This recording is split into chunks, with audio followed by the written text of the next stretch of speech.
Batman 1966 was once a dazzling universe filled with humorous, charming, and unforgettable faces. But behind Gotham's glow was the darkness of real life. Hidden tragedies, ravaging illnesses, and the heartbreaking deaths of its actors. They once captivated the world in front of the screen, only to vanish later in terrifying silence. What really happened? Join us as we uncover the story behind the scenes. You won't believe it. Let's dive in. Cesar Romero as Joker. At the age of 59, Cesar Romero played the Joker in the 1966 Batman film series, portraying a clown with a cold smile, a distinctive mustache, and an oddly charming madness. But behind the ghostly white makeup and sinister laugh was a man hiding a secret that was never revealed. Cesar Julio Romero Jr. was born on February 15, 1907 in New York, the son of a Cuban importer and an opera singer.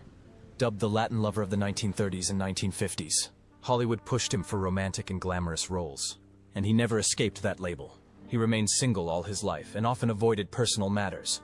Rumors about his sexual orientation discreetly circulated behind the scenes, but in a conservative and strict time he neither confirmed nor denied them. Behind the glamour hid a lonely heart, crushed by the pressure to always be charming, always attractive and always silent. On January 1, 1994, Cesar Romero died at the age of 86 from complications caused by a blood clot. His net worth was approximately $5 million, but he left behind a rich artistic legacy and secrets that only he could discover. He did not mention his wife or children in his will. He left only charitable contributions and a few works of art. His clowns still make people laugh today, but Romero himself lived with a secret that only the screen can reveal. Adam West as Batman and Bruce Wayne. When Adam West donned the green cape and became Bruce Wayne in the 1966 Batman movie, he was 38 years old. With his direct demeanor, sense of humor, and calm voice, he quickly transformed this colorful version of Batman into a television icon. But behind the title Nightmare was a man who began to crumble under the weight of his own shadow. Born on September 19, 1928 in Walla Walla, Washington, William West Anderson wanted to become a serious actor. But after Batman wrapped in 1968, Hollywood saw only one Batman, portraying him so widely that he was practically kicked out of the industry. As his career waned, West had to appear at conventions and car shows in costume to make ends meet. Something he later admitted was a quiet humiliation. The pressure of oblivion, along with financial difficulties, forced his family to move to Idaho. For years, West struggled with his legendary fame and a dark side the public never saw. On June 9, 2017, Adam West died of leukemia at the age of 88. His net worth is estimated at $8 million, a modest sum for a global icon. But his legacy is priceless, his booming laugh, the voice of Mayor West on Family Guy, and the Batman statue in Los Angeles that bears his name. Burgess Meredith as Penguin. In 1966, at the age of 59, Burgess Meredith became the iconic Penguin in the Batman franchise. With his signature raspy laugh and iconic monocle, Meredith played a hilarious and terrifying criminal. He appeared in 21 Batman movies and one Batman movie, making the Penguin an indelible character in fans' memories. Few, however, know that behind that infamous wah-wah-wah laugh was the silent cry of an artist rejected by the world. Born on November 16, 1907, in Cleveland, Ohio, Meredith was a prominent figure on stage and screen until the political storm of the 1950s engulfed him. Blacklisted by the Un-American Activities Committee, HUAC, Meredith was considered a hostile witness, a fatal blow to any actor's career at the time.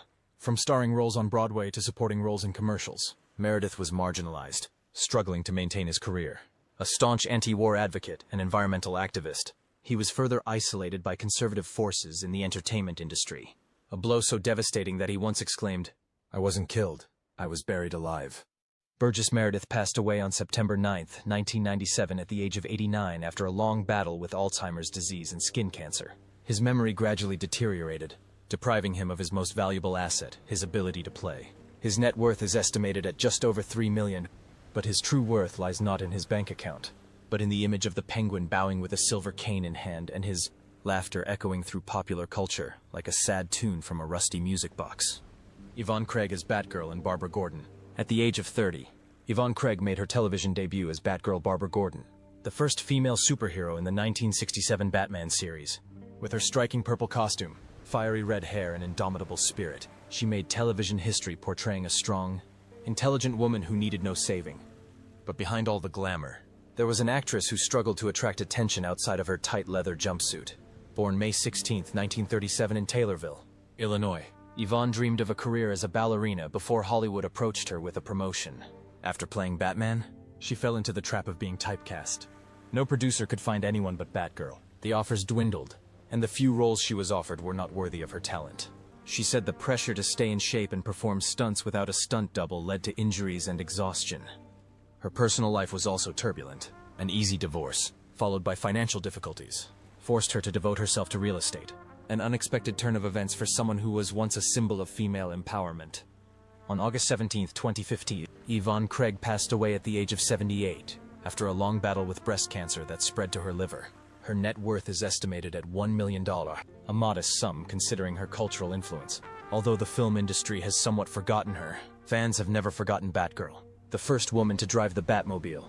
Frank Gorshin as Riddler. When Frank Gorshin took on the role of the Riddler in 1966, he was 33 years old, young, bright, and full of energy, just like the character he portrayed. Gorshin redefined the concept of a television villain with his crooked smile, wild gaze, and mischievous laugh. But behind the green tights and question marks, he was haunted by a mystery. How could he escape the Riddler's shadow? Born on April 5, 1933 in Pittsburgh, Pennsylvania, Gorshin began his career as a voice actor and comedian. However, after a groundbreaking first season as Batman, he abruptly left the series for the second season due to a salary dispute, which he later admitted was a bitter mistake. Although he returned for the final season, a rift ensued. Gorshin fell deeper into his addiction to smoking, a destructive habit he was never able to shake. The result was lung cancer, COPD, and pneumonia, 3 death sentences he carried with him for the rest of his life. Occasionally he tried his hand at difficult, dramatic theater roles, but the audience only wanted to see the Riddler, which in itself threw him into a multi-year depression. On May 17, 2005, Frank Gorshin died at the age of 72, not long after playing his last role, as if the stage was the only place he could truly live. With a net worth of around $2 million, he makes his mark as an actor torn between the glitz and the trappings of fame. Stafford Rep as Sheriff OHara. At the age of 48, Stafford Rep entered the Batman universe in 1966 as Sheriff OHara, a bumbling cop who wore an Irish cap and spoke with a distinctive, jokey accent. Like Sheriff Gordon, O'Hara's interpretation of rap brought laughs and levity to every episode, despite always being late and going in the wrong direction. But what the public didn't know is that behind this humor hides a man who silently carries the burden of acting and a broken heart. Born April 26, 1918, in San Francisco, California, Stafford Rep served in the United States Air Force, a chapter of his life he rarely spoke of, as if it were a painful memory he had buried. When he started acting, he never really stood out, nor was he considered a joker or an indispensable supporting actor. But the pressure to be cheerful and playful all the time gradually eroded his spirit. Rep once confided in a friend that he was tired of smiling while his heart was screaming in his chest. Smoking and sedatives finally pushed him over the edge. He suffered a heart attack while still on the set of the series, which led to an abrupt and heartbreaking ending, like a scene cut too soon. On November 5, 1974, Stafford Rep died suddenly of a heart attack at the age of 56, shocking his colleagues and fans. His net worth at the time of his death was estimated at $500,000. But for those who saw him enter the screen with a bat and a shy smile, Sheriff OHara remains an irreplaceable part of childhood memories, a reminder that sometimes the most insignificant characters leave the deepest impressions. Madge Blake as Aunt Harriet Cooper. In 1966, when Madge Blake was 67, she appeared in the Batman series as Aunt Harriet Cooper, the only female resident of Wayne Manor, bringing warmth, humor, and a sense of family to a world full of superheroes and eccentric villains. But just 3 years after her first appearance, Madge Blake's name is back in the headlines. This time not because of her role, but because of her sudden death that shocked fans. Born on May 31, 1899, in Kinsley, Kansas, Madge Blake began her life not in the limelight, but in a much more hostile environment facing the atomic bomb. During World War II, she worked on the Manhattan Project, America's nuclear weapons research initiative, in a place she once described as eerily quiet and difficult. The pressure, secrecy, and fear of those years left invisible scars on her body.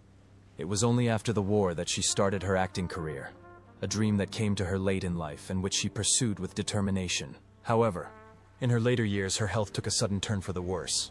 Although she continued to shine with her Aunt Harriet smile on screen, co-stars later recalled that she often left the set coughing, but always managed to finish each scene. On February 19, 1969, Madge Blake died of a heart attack at the age of 69. Her death came so suddenly, so soon after the end of the movie, that the Batman cast didn't have time to say goodbye. At the time of her death, Her net worth was estimated at just $300,000. But she left an irreplaceable image in the hearts of the public.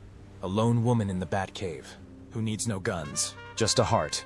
Alan Napier as Alfred Pennyworth. Alan Napier was 63 years old when he played Alfred Pennyworth in Batman 1966. With an elegant British accent and aristocratic bearing, Napier portrayed the loyal and gentlemanly Alfred, possessing a depth of emotion rarely seen in Butler.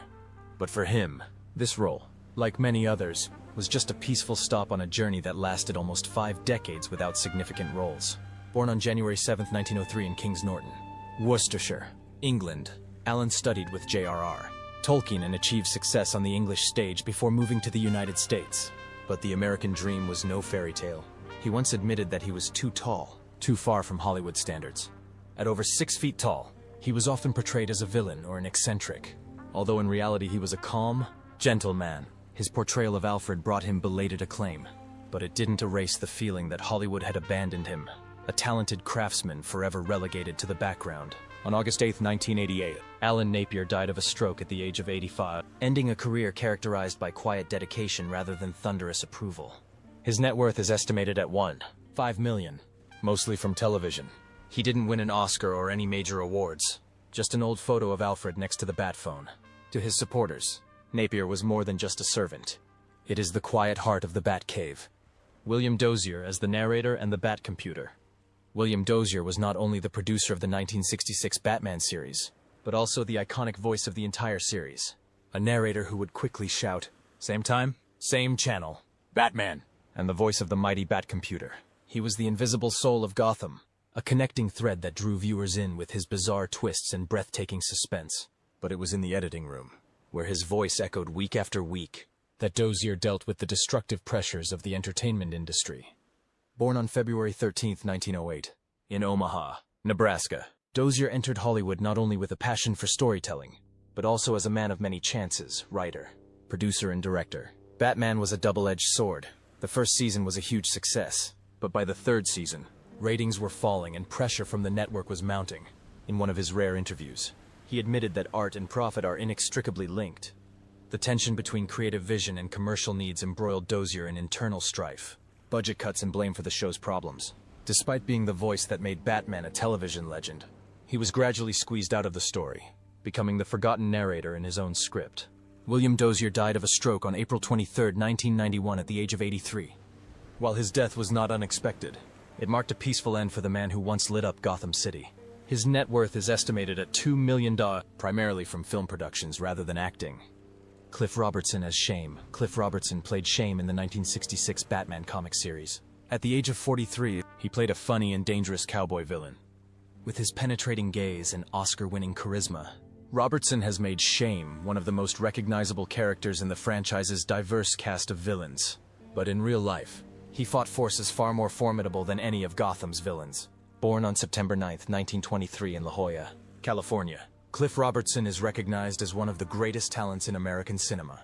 But in 1977, when he exposed a forged signature scandal in which a Columbia Pictures executive had stolen his salary, he received no thanks. He was punished. Hollywood turned its back on him. Robertson was sidelined from several major projects and relegated to supporting roles, where he had virtually no screen presence. "I told the truth and I was kicked out of the party," he once bitterly said in an interview. His personal life was not much better. His divorce from Dinah Merrill compounded his grief, and the reputation he had once been proud of became a burden. Cliff Robertson died of natural causes on September 10, 2011, just a day after his 88th birthday. His net worth is estimated at $5 million. Although his role in Batman in Trouble is only a small part of his vast career, it reflects Cliff's character, always springing into action, whether with a toy gun or the truth. Heroes don't always wear capes. Sometimes they are the ones who simply speak up when everyone else is silent. Anne Baxter as Zelda the Great. At age 43, Anne Baxter appeared in the 1966 Batman film series as Zelda the Great, a charming, intelligent, but misguided magician who used her theatrical talents to pull off daring heists. Although she appeared on screen only briefly, Zelda Baxter left a lasting impression, a breath of fresh air among the series' many iconic villains. But behind the veneer and elaborate illusions, Baxter was a woman who once reached the pinnacle of fame, only to fall into a silent and brutal internal struggle. Born May 7, 1923 in Michigan City, Indiana, Anne Baxter was a true star, winning an Oscar for Razor's Edge, a star on the Hollywood Walk of Fame, and immortalizing her role as Nefertiti in The Ten Commandments. However, her personal life was in stark contrast to her glamorous image. 2 failed marriages left lasting scars, especially after the death of her second husband, an Australian film producer, in a car accident, lonely and burdened by single motherhood. Baxter struggled with increasing pressure to maintain her movie star image, even as she aged and leading roles came and went. She later struggled with alcoholism, which she described as the only way to relieve her loneliness at night. Addiction gradually ravaged her body and further undermined her already fragile career. On December 12, 1985, Anne Baxter died suddenly of a stroke at the age of 62 while walking in New York. Her net worth is estimated at $3 million, but her film career has far surpassed all estimates. Neil Hamilton as Commissioner Gordon. Neil Hamilton was 67 years old when he played Commissioner Gordon in Batman in 1966. He had a kind face, a warm smile, and eyes that always widened in surprise when he watched the antics of Gotham's supervillains. As the city's police chief, Gordon, played by Hamilton, is not a man with a gun. He's the man with the phone he keeps calling Batman. But behind his screen innocence is a war veteran, a man who lived through the silent film era and witnessed the rise of color television. Born September 9, 1899 in Lynn, Massachusetts, Neil Hamilton was a charming, elegant silent film icon, starring alongside Hollywood's first stars. But then his spotlight faded. After World War II, his career took a dramatic turn. The main roles are gone. Only secondary and sporadic appearances on television remain. Hamilton was penniless, relying on the kindness of friends and modest endorsement deals to survive. In his unpublished memoirs, he described that period as quiet humiliation, while the former star waited for hours and 30 seconds in front of the screen. And then, as if by a strange twist of fate, his oft-mocked role as Commissioner Gordon saved him from ruin. On September 24, 1984, Neil Hamilton died at the age of 85 from complications of asthma, a condition that would debilitate him in later years. His net worth is estimated at $1 million, a modest sum considering a career spanning more than 60 years. And although he was a Hollywood icon from a bygone era, Gordon's name and the look in his eyes when he flashed the bat were what people remembered most.